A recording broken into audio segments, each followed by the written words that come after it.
Welcome to the Good Vibe People Show, where we explore the leaders and shakers in the events and entertainment industry.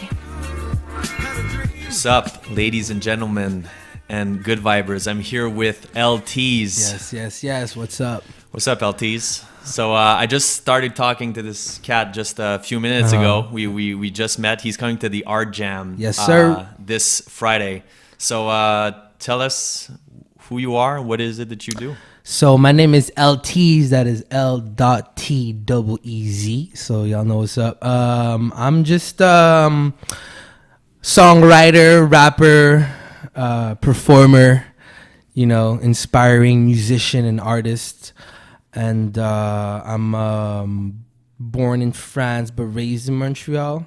Like, I'm 24 and I've lived here for like 15 years of my life. So, not born here, but I'm raised here.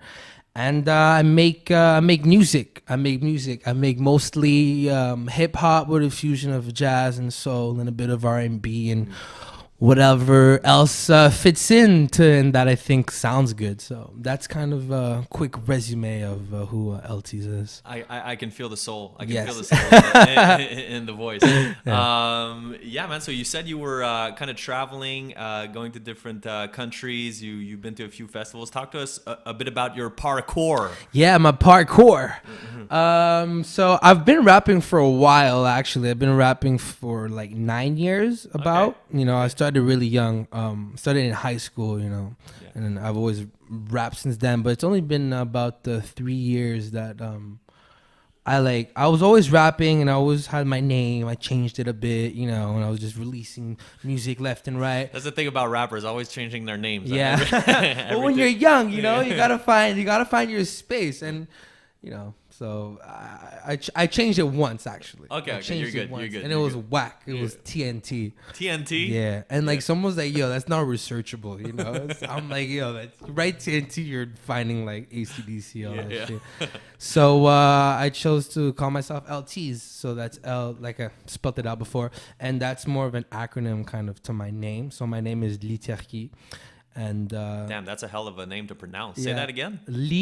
Turkey. Okay. So you could say lead turkey, Yeah. but it's pronounced turkey, and it's not turkey, like gobble gobble. Yeah. But so yeah, I've about 3 years ago, I was rapping on my balcony with someone that I had met after like a festival, and she was like doing shows in France, and she really liked my shit, and she's like, "Yo, what if I told you I can hook you up with a couple shows in France?" And ever since that moment, and I ended up going to do those shows in France, but ever since that moment, that's when it was we're full throttle. I was in university. I'm because I was university working in bars and making music, but once I got this opportunity, I had to prep the tour, right? Mm-hmm. So I couldn't stay in school. I could have, but I'd rather work and eat with money and just pursue this music stuff that I was already doing before. But I'm okay, someone like this, someone that does shows like this, so there must be something right. So ever since that day, I've done a couple tours. I think I've done about 4 or 5, but they're not huge tours, 10 shows. Some of them were 3-4 shows, or 5-6, at a time. But it's just the experience of being able to travel. So I've been lucky enough to go to Paris. I performed there in a mythical une salle mythique, on dit en français, called l'Olympia de Paris, which is this super, super famous thing. And I didn't really know about it that much. I knew about it, but every time I told a Parisian person, ah, putain, mec, tu joues à l'Olympia, c'est grave. Yeah, and I ended up being in front of this acid jazz group called Incognito from England, and Earth, Wind, and Fire, the super crazy. Sick. Yeah, so I got to open up there. I also got to do that same tour. I got to play in front of I got to play right before Black Star, which is Mos Def, Talib Kweli. Yeah. I saw them at the festival a few the legendary hip hop group, man. Yeah. And just to be in their presence was really something else. And it was a huge, huge show. Yeah. There was legit 5. more than 5,000 people. Like we're going like 6,000 people. We're talking big league stuff. Yeah, but I didn't like open. I kind of opened for them, but like there was another group called Tank Tank and the Bangers, which is like a soul group. But like, so while they were changing the set, I was playing. So this girl, she hooked you up with all these shows. Yeah. Like, where did that come from? You're saying you rapped on a balcony, Yeah. and this girl basically hooked you up with these massive shows, Earth, Wind, and Fire. Well, no, Talent she Quality. didn't. She didn't hook me up with those shows. She hooked me up with other shows. It was once I got a good management team. So I had a manager before that, and he introduced me to her. Yeah. And we ended up chilling at my manager's house, and I spat those bars for her, and that worked out, right? Cool. So that was my first tour. I played in front of rappers called Demi Portion and Scred Connection, which are like super well-known groups in France. And ever since then I was able to take off, right? So like, you know, it was like, oh well, you know, like he played here, so let's send our shit here and here, you know, and like, and so like. And people like my performances, so like the goal to when I have a show is to book another show, kind of thing, Right, you know. of course. Yeah. So no, well, I got all these shows because I have good management that send out my music to the right places and the good people, you know. Yeah, well, they put you in good spots. They put me in good for spots. An up and comer, you know. Yeah, and you know what? It's not even got like I didn't get paid for these shows a hell of a lot of money. Like I came back super negative, you know. Yeah. Like I got a bunch of funding from the Quebec government and like Factor. Okay, so she hooked you up. With Yeah, that too. a bunch of grants, you know, like Yeah. you know, I played for Factor, I played for Conseil des Arts Canada, like Yeah, you yeah. know, there's a lot of, you know, what's really dope is that the government here allows you, they fund your things a lot if you like write it properly and Right. they think you're good, you know. So Yeah. shout out to them, you know, like I had never had to pay for a plane ticket, or I did, you know, but these are sacrifices that I'm willing to make, you know. So I said I went to Japan, I did these shows. And I, you know, I toured a bit, and I was able to come back to Montreal with this, like, yo, like, check all these shows I went to go do, Yeah. you know, and yeah. As an MC, I always love seeing, you know, MCs that are hungry, that you know, they just wanna play in front of as many people as possible and just get their name out there. Word. And you know, it's kind of survival of the fittest at that point. And kind of, you know, just doing your goddamn thing. And I guess a lot of people forget about that. They get just so tied up with the ifs and the Like the what's maybes. happening now, you know, Yeah, like, yo, and- let me sound like this, let me sound like that. Exactly. Like, And sound like you know? and they forget, you know, they forget just why they're doing about it. Maybe they get too caught up in money. They get too caught up in, I guess, their own minds. And that goes for every type of artist, actually. But you know, it's good that you're out there hustling, man. Yeah. And I see that. I see Yeah. that. That's what's up. So so what inspires your work? What do you write about? I write about like just daily situations and emotions, you know, if I can say. I write about how I feel. I write about how I see things from like my point of view, if that makes sense. You know, I like to maybe express my point of view in like maybe a more poetic storytelling way. You know, I like to blend feelings with words, you know. It's like sometimes it doesn't, like, I won't say it doesn't have to make sense, but like if you ever read like poetry, right? Yeah. Like I took it upon myself as an MC, like, Leo, let me go read poets, you know, like Allen Ginsberg and Bukowski and a bunch of like, you know, great American poets. Some of that shit doesn't really like necessarily mean sense word for word, but you feel something out of it. You know what I mean? Yeah. So I'm not saying I don't make sense in music, because I do. Yeah. But that's the feeling I try to go Doesn't get. make literal sense. Yeah, exactly. Most hip hop, You know. if you're just taking the lyrics and Yeah. putting it in a book, But you're not it's, gonna. it's not even just the lyrics, you know. So it's like I'm very picky with my beats, super picky with my beats. Yeah. I don't think I'll ever make beats. I've dabbled around with it. It's just not for me. Yeah. It's like a super meticulous thing, and Yeah. like I'm not the meticulous person. Like Yeah. I go crazy. Like, Yeah. sometimes I see them in like these milliseconds and shit. I'm just like, ah. Yeah. But The dashboard. yeah, so it's a blend of you know, and I don't really write my lyrics before I get the music, and I arrange the music too, right? So like, let's say the song is like 3 or 4 minutes, like, you know, will never just be a linear beat. you know, for me, you know, that works with a bunch of boom bap hip hop and super cool, you know. But for me, it's more a lot of arrangements. Like I'll bring in a kick there, or like I'll add a keyboard here, you know. So I kind of like I oversee my I like produce, you know, in the literal sense of producing. I'm not beat making, you know. Like I'll bring it to a musician. I'm like, oh, well, can you add some stuff here, you know? Okay, well, I envision this. So and then once it's all made, the music is all done, the arrangements are all done, and you can just literally just listen to the song and get a feeling. That's when I'll lay down my lyrics, right? Yeah. So all of this to say that it's the song that I write and the song and the music that I envision and I try to produce all comes together as a feeling or an emotion or something that I try to express. Yeah. It does sound different when you're writing to a beat versus putting the beat around your vocals, right?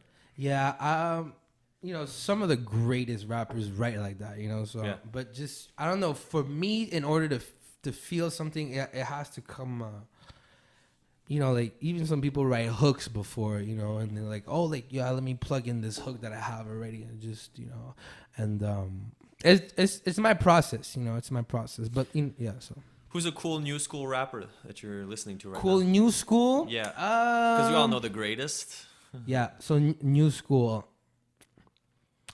Let me shout out some Montreal guys, actually. Yes, please do. This guy, CJ Flemings. Yeah. Yeah, okay. he just put out an album. Super fucking dope. Okay. Nate Husser from Montreal. I see him out in like LA doing his thing. Super really dope. So those are dudes I really like from here. You know, JT Soul, guy from Montreal, really dope too. My boy 1990V, super dope. So a few shout outs. But in like the big leagues who I really like, new school. But what's new school? What's like I don't know. I guess anything within the last 5 years that's been popping. They don't need to be brand new. But the reason why I asked is it's been a long time since I haven't heard a good new rapper coming out. Well, I feel it's very juicy, fucking, you know, drinking my purple drink or whatever the fuck it is. But it is, but that's the surface stuff. Yeah, of course. That's why I'm asking you. So okay, so Saba, his name is Saba. That's Saba, Saba from Chicago. Super dope. Same thing, jazz, hip hop, jazz vibes. Yeah. No Name, she's a girl, really good. Cool. Rhapsody is also another female artist. She is out of this world. There's this group from North Carolina that works with Ninth Wonder, which is like a legendary hip hop producer called Little Brother, and I've been bumping them super hard recently. School. Well, that is old school, but they have a new album. They have a new album. Okay, they do. That is old school. Yeah. Yeah, but you know, I don't just listen to hip hop, but it's my root, you know. So, but for hip hop, that I would have to say that Saba, No Name, Anderson .Paak, obviously, Gold Link is super dope. Off the top of my head, that's who I would have to like look through my Spotify. Yeah. But Well, J. Cole, Kendrick. You know. Yeah. For sure. So how? I mean, the Montreal or / Quebec rap scene has popped off in the French side of things pretty hard recently, and shout outs to them. I mean, just a few years ago that was like unthinkable to have you know, rappers. Loud did 2 Bell Centers in the Bell Center. It was unthinkable. He didn't do it was one. actually almost laughable. He's like, yo, let me put another one, you know. I'm like, it was a laughable thing to say that, you know, French Quebec rappers would be doing those types of moves. When is it gonna be the English side? Because there are some fucking dope English rappers out there. For sure. Well, the guy I mentioned, CJ Fleming, actually moved to Toronto to go like pursue a career, and he's doing good now. You know, he's getting radio play there. I think it's gonna come. You know, I think it's gonna come because it's already happening with producers, right? There's already a bunch of like, you know, you have the French rap, but you got like, you know, K-Trinadas and the High Classifieds and the A-Tracks and the there's always this guy, I forget his name. Fuck. Yeah. Oh man, just a bunch of producers, right? Yeah. So my boy Jay Century, he's doing big things. Yeah. So I think like, you know, it happened with the French. You know, it's huge now. It's huge. Like Fouki, all these guys, and shout out to them. You know, like that inspires me. You know, do I think an English person could do what they do in Quebec? No. You know, because unfortunately, why not though? Because you because got, like Half Moon Runs, yeah, Arcade Fires. So what's different with that? That's true. That's true. You would have to be big, right, to get, because these guys will tour all over Quebec, Mascouche, you know, Saint-Hyacinthe, they'll do all these dates. But the people that live there, they're, you know, they're not hip hop. They are hip hop, but French hip hop, you know. Because you have to listen too much to the lyrics. I think maybe like, you know, indie rock, for example, you just kind of flow with the beat and you're not really listening. Whereas hip hop, you're kind of invested in the lyrics. It's the lyrics, invested in the lyrics, you know, and like, you know, I'm not talking about everybody, but I think out in those ends of the big Quebec, you know, they're kind of, you know, not too, I want to use the proper words, but, you know, they don't fuck with the English people that much, you know. I would even say there's resentments on both sides, you know what I mean? Do I think that an artist that can rap in Montreal and be big enough to Montreal to make it big other places? Yeah. I think you can make it nice in Montreal and then start going a bit over to Toronto and then start crossing over in the colleges in the States. That's where it's at, man. College radios and all that shit. The more I produce events, the more I realize just how important a home fan base is, like for any artist. Like and for a while, like people were like, oh no, with the internet you can do whatever the fuck you want, like you can just spread your stuff, but if you don't have that home core audience, I feel you're I mean, it would work, you know, for producers and stuff like that, but because you get placed and stuff, you know, like they'll put you, but to be like the front person, you need your home, man. You need your home. Do need, of course. If it's somewhere else, then make it somewhere else. But you need your home audience wherever that is. Yeah. Which is not easy to build. It's really not. You know, it's really not. You need to be consistent. Yeah. And putting out music. Yeah. And, you know, getting traction. And also, you know, being a kind of buddy with the right people, too. That always helps, right? You know, to get on the radio plays. Because you know what? There's a bunch of French artists that, you know, the media don't talk about. You know, more of like the French and Black Arab artists from like Saint Leonard, like Le Enima and White Bee. And like, you know, more...